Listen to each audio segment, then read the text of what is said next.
அனைவருக்கும் வணக்கம். கூசுஜை answers matric மேல்நிலைப்பள்ளி மயம்பட்டி நத்தம் திண்டுக்கல் மாவட்டம். எடுதூக்கி பள்ளியில் பயிலும் பயன்தான் நாடு காக்கும் தலைவன் நாளை விளங்க போயிடான். திக்குத்த தமிழ் திக்கட்டு பரவட்டும். முத்தமிழ் தாய்க்கு என் முதற்கண் வணக்கங்கள்.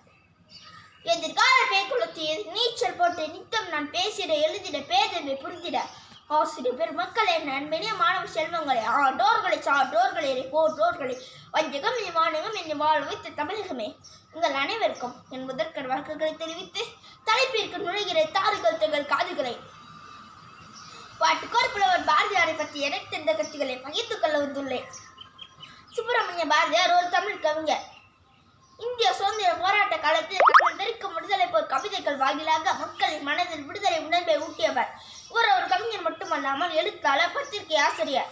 தன்னுடைய பாடல்கள் மூலம் மக்களின் சிந்தனைகளை தட்டி எழுப்பியவர். தன் தாய்மொழியார் தமிழ் மொழி மீது அளவு கடந்த பட்டுக்கொண்ட இவர் யாம் மண்ணு மொழிகளிலே தமிழ் மொழி போல் இந்தவதைக்கும் காரணம் என்று போற்றி பாடியுள்ளார்.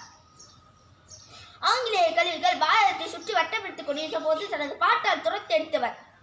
1882ஆம் ஆண்டு டிசம்பர் மாதம் 14ஆம் நாள் திருநெல்வேலி மாவட்டத்தில் உள்ள எட்டயபுரத்தில் சின்னசாமியாருக்கும் லட்சுமி அம்மாளுக்கும் மகனாக பிறந்தார். இவரது பெற்றோரிட்ட பெயர் சுப்பிரமணியன். சிறு வயதிலேயே தாய் இறந்துவிட தந்தை காட்டிய வழியில் நடந்தார்.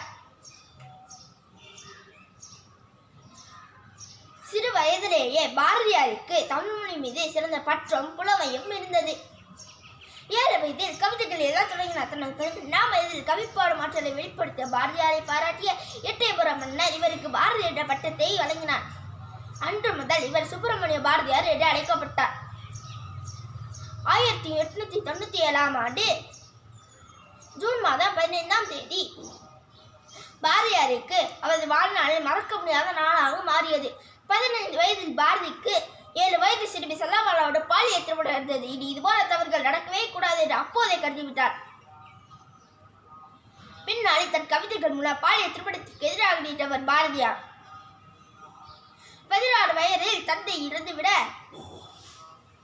வறுமையில் வாடினார். கஷ்டப்பட்டு காசிக்கு சென்று அலகாபாத் பல்கலைக்கழகத்தில் சமஸ்கிருத மற்றும் இந்தி மொழி கற்றிருந்தார். இந்த மொழி மட்டுமல்லாமல் ஆங்கிலம், வங்காள போன்ற பிற மொழிகளை புலமை பெற்றவர்களை புலமை பெற்றதால் தான் யாபத்து மொழிகளிலே தமிழ் மொழி போல் ஏதாவது எங்கும் காணோம் என்று போற்றி பாடியுள்ளார்.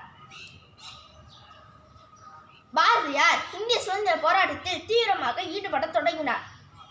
பாரதியார் எழுதிய பாடல்கள் காட்டி தீ போட்ட பரவி மக்களை வீரக்கொலை செய்தது. கத்து கிற்றி ரத்த விட்டு யுத்தம் ஒன்று வருகுது, சத்தியத்து நித்தியத்து நம்ம யாரு சேர்ந்து நெருப்பு கடலாய் கொத்தளித்தார் பாரதியார்.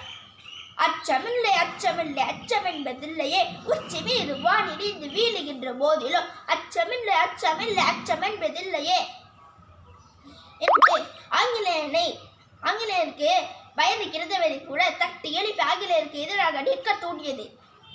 பாரதியார் கண்ணன் பாட்டு, குயில் பாட்டு, பாஞ்சாலி சபதம் போன்ற நூல்களை எழுதியுள்ளார். பட்டங்கள், ஆள்வது, சட்டங்கள் செய்வது பாரினின் பெண்கள் நடத்த வந்தோம் என்று பெண்ணுரிமைக்காக பாடியுள்ளார். சாதிகள் இல்லையடி பாப்பா, குலத்தாழ்ச்சி உயர்ச்சி சொல்லல் பாவம் என்று திருநமை ஒழிப்பு குறித்து பாடியுள்ளார். ஆடுவோமே பள்ளு பாடுவோமே, ஆனந்த சுதந்திரம் அடைந்து விட்டோம் என்று சுதந்திரம் அடைவதற்கு முன்பே பாடியுள்ளார். பாரதியார் தனது இல்லம் அருகில் உள்ள பார்த்தசாரதி கோவிலுக்கு செல்வது வழக்கம். அங்குள்ள யானைக்கு தேங்காய் வாழைப்பழம் கொடுப்பது வழக்கம். அப்படி ஒரு நாள் தேங்காய் வாழைப்பழம் கொடுக்கும் போது யானை அவரை கீழே தள்ளிவிட்டது. அன்று முதல் அவருக்கு உடல்நிலை சரியில்லாமல் போய்விட்டது. 1921ஆம் ஆண்டு செப்டம்பர் மாதம் 11ஆம் நாள் பாரதியார் இயற்கை எழுதினார். பாரதியார் நினைவாக அவரது பிறந்த ஊரில் மணிமண்டபமும் திருவுருவச் சிலையும் அமைக்கப்பட்டுள்ளது. பாரதியார் வாழ்ந்த வீட்டினை தமிழக அரசு பராமரித்து வருகிறது. மக்கள் பார்வையிட வசதிகளும் உள்ளது. பாரதியார் இம்மண்ணை விட்டு நீங்கினாலும் இன்றும் என்ன மக்கள் மனதில் வாழ்ந்து கொண்டே இருப்பார். நாமும் அவரை நினைத்து போற்றுவோம். மாதா, பிதா, குரு, தெய்வம். பேச படிக்க மாதாவுக்கும், பேச்சு படிக்க பிதாவுக்கும், பேச்சு நாகரிகம் கற்றுக்கொடுத்த குருவுக்கும், எனக்கு பேச வாய்ப்பளித்த அனைவருக்கும் எனது மனமார்ந்த நன்றிகளை தெரிவித்துக் கொள்கிறேன். நன்றி, வணக்கம்.